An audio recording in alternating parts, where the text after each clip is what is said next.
Olá! No vídeo de hoje, eu, Thaís Souza, por meio do projeto Monitoria, coordenado pela professora Silvia Kawakami, irei explicar a importância da especiação química do ferro na superfície do oceano. Sabemos que a água do mar é constituída por muitos elementos químicos. Como exemplo, tem os metais de transição, prata, magnésio, ferro, entre outros.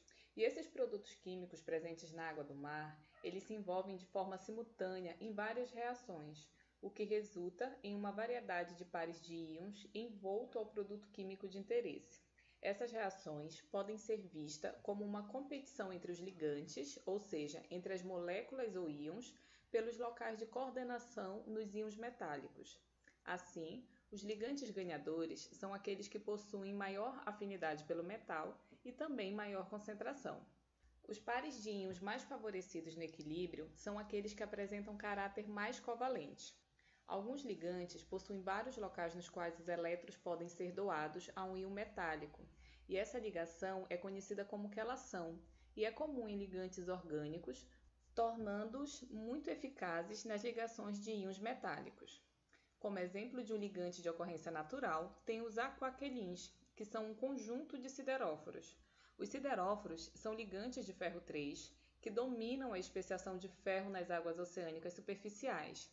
Eles são produzidos por bactérias heterotróficas em resposta ao estresse de ferro.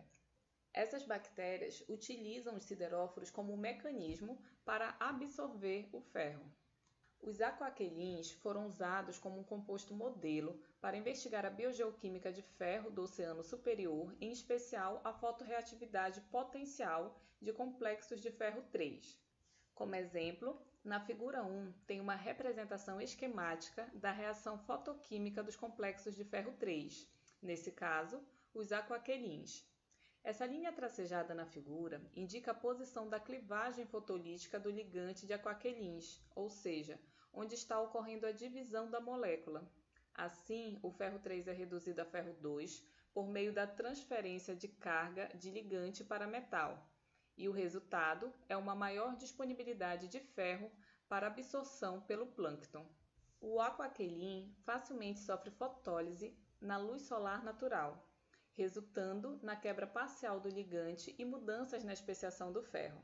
Entretanto, os complexos de íon férrico dos aquaquelins são estruturalmente estáveis por meses na ausência de luz, mesmo em temperaturas elevadas, como por exemplo a 50 graus Celsius.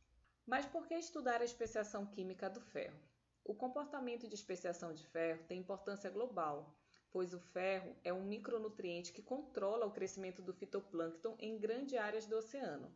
A produção de biomassa de algas é um sumidouro significativo de dióxido de carbono e fornece um importante feedback para o clima global.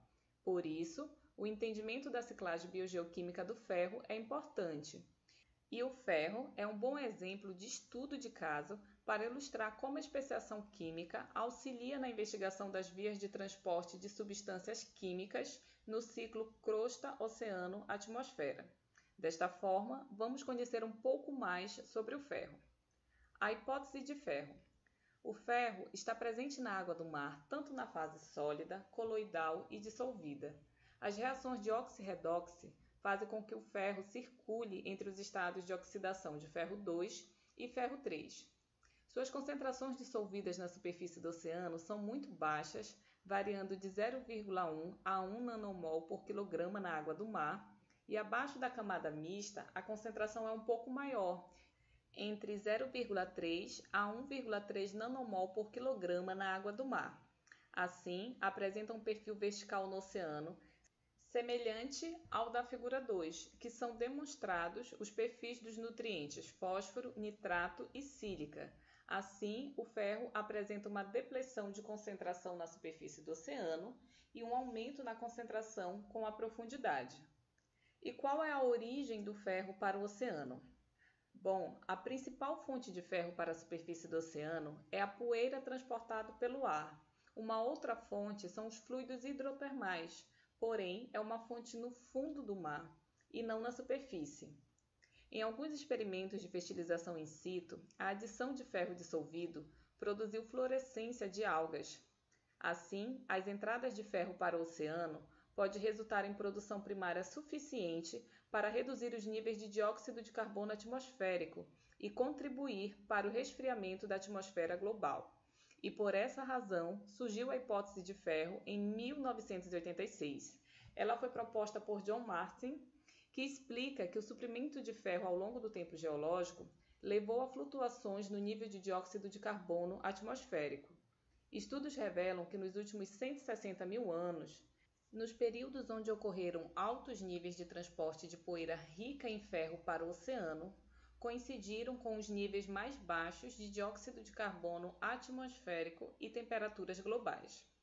Por isso, muitas pesquisas são desenvolvidas para investigar os componentes da hipótese do ferro devido sua ligação potencial com o controle do clima. Desta forma, é importante compreender se a entrada natural de ferro para a superfície do oceano, ou seja, a poeira, tem influência significativa na produção biológica. Para isso, é necessário conhecer as necessidades do plâncton em relação ao ferro, quais espécies de ferro devem estar presentes e como a formação dessas espécies químicas é regulada. A solubilidade do ferro em águas óxicas é muito baixa e pode limitar as taxas de crescimento do fitoplâncton e a produção de biomassa em aproximadamente 40% no oceano aberto. O ferro disponível no oceano é rapidamente reciclado na água do mar por meio de um grande número de espécies químicas, incluindo as fases dissolvidas, coloidal e sólida. Se o ferro particulado não for solubilizado, ele acabará afundando por gravidade e se depositando no fundo do mar. A especiação química do ferro e sua disponibilidade biológica dependem da existência de ligantes orgânicos dissolvidos e da presença de luz. Como exemplo, na figura 3 tem uma representação esquemática da especiação de ferro na água do mar natural e as possíveis vias de absorção do ferro por uma célula de alga. Na superfície do oceano, a luz solar afeta a especiação do ferro até cerca de 100 metros de profundidade. Desta forma, observamos que os colóides e os quelatos de ferro foram fotorreduzidos a ferro 2 na presença de luz. Os ligantes de ligação ao ferro 3 podem aumentar a produção fotolítica de espécies reativas de ferro na zona eufótica e assim influenciar a disponibilidade de ferro nos corpos aquáticos. Portanto, concluímos que o conhecimento sobre a especiação natural do ferro é necessário para fornecer informações sobre os mecanismos de absorção de ferro e quais espécies naturais influenciam essa absorção.